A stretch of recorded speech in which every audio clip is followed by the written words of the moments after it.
Hello and welcome to this quick guide on how to prepare to become the Crisis. I'll be using this build which has Masterful Crafters and Meritocracy.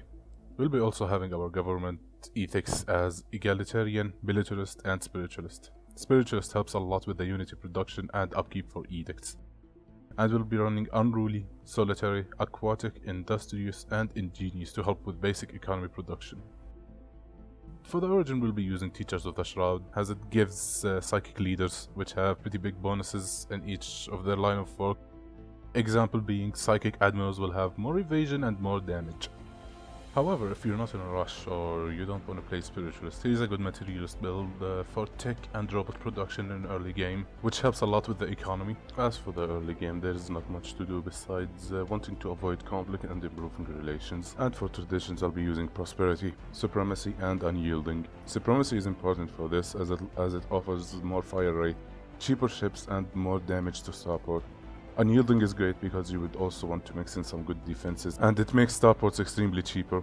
There's also the benefits of modules which can offer bonuses to you and apply negatives to your enemy. Here's a few examples. However, for the perks, I'll be taking Tech Ascendancy as it is one of the best perks in the game, and One Vision, it helps with the Unity and amenities. And finally, we can take Become the Crisis. Once taken, you will be gaining new research projects, new abilities which can be viewed in the Traditions tab at the Crisis.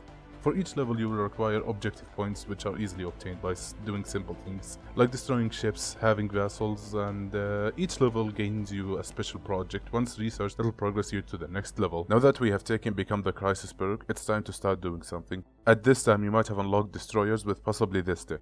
I would recommend this build with large weapons and build up as much as you can. You should have stocked up on a good amount of alloys if you didn't get into any other wars. I would personally recommend subjugating your neighbors, but still do claims as you can still take over their systems using the imposed Occlusion war goal. After you win the war and successfully subjugate your enemy, there will be a 60 months cooldown which you cannot change the terms with them. However, when the cooldown is over, it would be best to keep them loyal and make them pay and keep them outside of your conflicts, but keep them defended by having subject conflicts in defense.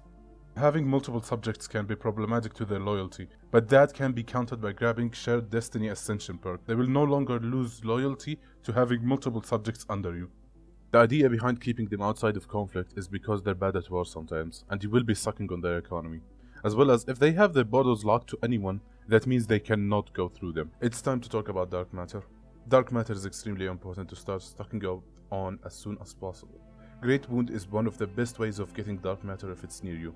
If it's not, simply just find any other black hole, build a starport there, and build up black hole observatories. Black hole observatories will start producing dark matter once you get the technology to exploit dark matter. If you don't, they will produce 10 physics research, which is good nonetheless. And you can buy dark matter from the market the moment you start producing it. Before we take our last level and become an existential threat, let's talk about habitats. Habitats are one of the best ways to reinforce your borders. Having an upgraded stronghold there will give you an FTL inhibitor, which takes much longer to bring down than a starport. If you mix it up with a strong star fortress, with defense platforms and neutron launchers, it'll hold out for a while.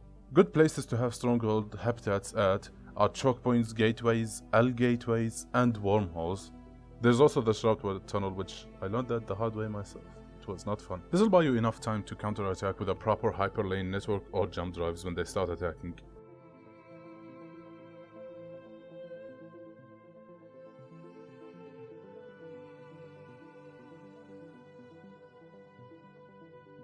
Now that we have everything on the table, borders are secure, subjects are funding us, producing a tiny amount of dark matter, and our navy is ready, it's time to tear the fabric of reality. Doing so will make us a threat to everyone, and the galactic community isn't having it. But it won't stop us. Once the research is done, you will be getting an Aethrophasic engine and 2 Star Eaters. You will be kicked out of the galactic community and everyone there will declare war at you. We might be outnumbered but not outpowered, as the final stage gives us more damage. And we have prepared for this. Send out your Star Eaters with a proper fleet to make sure it does not die.